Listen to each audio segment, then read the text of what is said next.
Have you ever felt that prickling sensation on the back of your neck? That feeling like you're not supposed to be somewhere? Well, I had an experience like that, and it still chills me to the bone. It happened a few years ago. I was in Denver for a conference, staying at one of those older, grand hotels downtown. You know the type: ornate carpets, heavy wooden doors, and elevators that creak and groan like they have a story to tell. Mine certainly did. It was late, probably past midnight. I was heading back to my room on the 10th floor after a long day. I stepped into the vintage-looking elevator, the kind with a brass panel and round, glowing buttons. I pushed the button for 10 and leaned against the wall as the elevator started its slow, rattling ascent. 4, 5, 6, 7, and then, nothing. The light for the 8th floor was just not there. The panel jumped straight from 7 to 9. I thought, that's weird. Maybe it's a service floor, or maybe they just renumbered things during a renovation.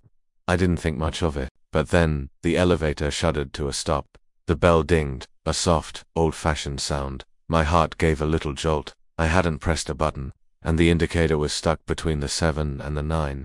The doors slid open with a heavy groan, revealing a hallway that wasn't supposed to exist.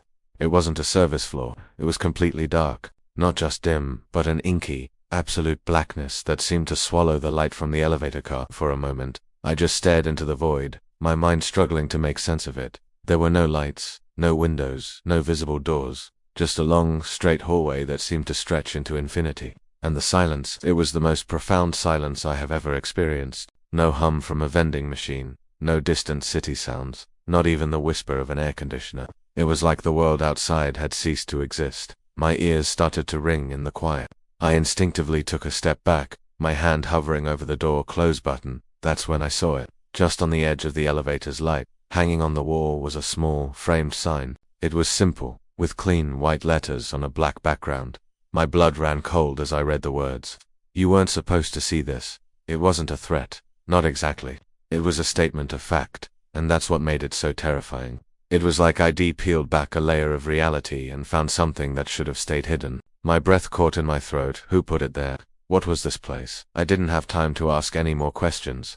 Before I could even think to press a button, the elevator doors began to slide shut on their own, slowly and deliberately.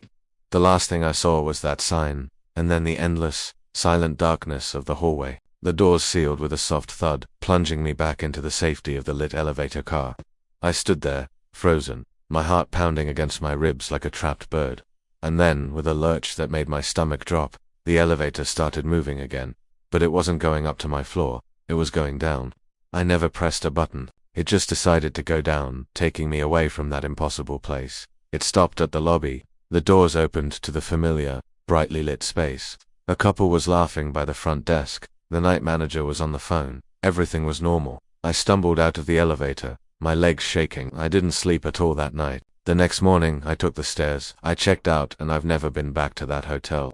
Sometimes I wonder what would have happened if I'd stepped out into that hallway. Was it a prank, a glitch, or did I really stumble upon a floor that doesn't exist? I don't have an answer, but I can tell you this.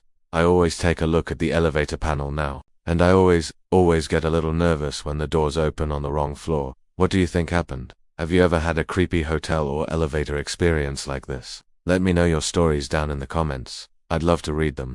And if you enjoyed this little trip into the unknown, make sure to hit that like button and subscribe for more strange tales. Thanks for watching.